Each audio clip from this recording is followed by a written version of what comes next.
हर शहर में कुछ जगहें होती हैं जिनका कोई नाम नहीं होता, कोई नक्शा नहीं होता, लेकिन लोग उन्हें महसूस करते हैं। और ऐसे ही एक शहर के आखिरी सिरे पर, जहां सड़कों के नाम मिट चुके थे, एक गली थी, गली नंबर 13। लेकिन एक रात उस गली में एक नया नंबर जुड़ गया, 13 और आधा। और उसी के साथ वहां प्रकट हुई एक इमारत। न किसी ने उसे बनते देखा, न किसी ने उसे खुलते महसूस किया। बस एक पल वो नहीं थी, और अगले ही पल वो खड़ी थी, ऊंची, काली और जैसे सांस लेती हुई। रात गहरी थी, हवा भारी थी, और सड़क के बीच खड़ी थी एक लड़की जिसका नाम था मायरा। उसे नहीं पता था कि वो वहां क्यों आई है, पर कुछ था जो उसे उस इमारत की ओर खींच रहा था, जैसे कोई भूली हुई याद उसे वापस बुला रही हो। जब उसने दरवाजे को छुआ तो वो अपने आप खुल गया, और जैसे ही उसने पहला कदम अंदर रखा, हकीकत पीछे छूट गई। दरवाजा बंद हो गया और दीवारें धीरे धीरे सांस लेने लगीं। अंदर समय टूट चुका था। लिफ्ट ऊपर जा रही थी, लेकिन मंजिलें साल नहीं थीं, यादें थीं। पहली मंजिल, बीता हुआ समय। दूसरी मंजिल, टूटा हुआ भविष्य। तीसरी मंजिल, एक जाना पहचाना घर, एक कमरा जिसकी दीवारों पर खून नहीं, भविष्य लिखा था। और उस कमरे के बीच में एक तस्वीर पड़ी थी, मायरा की। लेकिन उसमें वो जिंदा नहीं थी। वो इमारत उसे जानती थी, उसकी हर याद, हर डर, हर दर्द, जैसे वो उसके दिमाग में नहीं, इस इमारत में कैद हो। और हर चीज की एक कीमत होती है। इमारत ने उससे एक कुर्बानी मांगी, कोई जान या फिर कोई सबसे प्यारी याद। और मायरा ने अपनी सबसे कीमती चीज चुन ली, अपनी मां की याद। एक झटके में उसकी मां का चेहरा, उसकी हंसी, उसकी आवाज, सब मिट गया।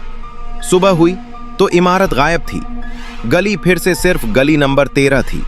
कोई 13 और आधा नहीं था, कोई दरवाजा, कोई दीवार नहीं, सिर्फ मायरा थी, सड़क के बीच खड़ी, जिंदा पर अधूरी। उसे याद नहीं था कि उसकी मां कौन थी, लेकिन कहानी यहां खत्म नहीं हुई, क्योंकि इमारत एक जगह नहीं थी, वो एक चेतना थी, एक जीवित विचार जो अब मायरा से जुड़ चुका था। रातों में उसे दीवारों से आवाजें सुनाई देने लगीं, उसके फोन में अजनबी तस्वीरें आने लगीं। हर बार एक ही इमारत और एक ही नंबर, 13 और आधा। उसे पता चला कि वो इमारत हर 10 साल में एक इंसान को चुनती है, और वो इंसान या तो उसे मजबूत करता है या उसे खत्म करता है। और इस बार चुनी गई थी मायरा। उसकी मां भी कभी ऐसी ही चुनी गई थी, और शायद उसने बेटी को बचाने के लिए खुद को खो दिया था। अब शहर में लोग गायब होने लगे, धीरे धीरे, चुपचाप, और हर रास्ता उसी इमारत की ओर जाता था। मायरा समझ चुकी थी कि अगर वो भागी तो कोई और शिकार बनेगा, और अगर उसने इस इमारत को रोका तो शायद सब बच जाएं। जब उसने अंतिम बार उसमें कदम रखा तो ये इमारत उसे नहीं डरा रही थी, वो उसका इंतजार कर रही थी। जैसे एक घर अपने मालिक का, इमारत उसे अपने जैसा बनाना चाहती थी। एक नई चेतना, एक नई रानी। लेकिन मायरा जानती थी कि अगर वो बची तो इमारत फिर किसी और को ढूंढेगी। इसलिए उसने खुद को उस इमारत के दिल में समर्पित कर दिया। उसका शरीर खत्म हो गया, लेकिन उसकी चेतना दीवारों में बस गई, और इमारत फिर गायब हो गई।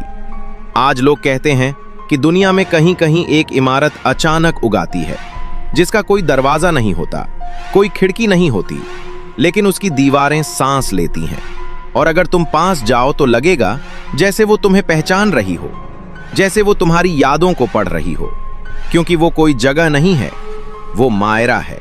और अब सवाल सिर्फ इतना है, जब वो इमारत तुम्हें बुलाएगी तो तुम क्या छोड़ने को तैयार हो?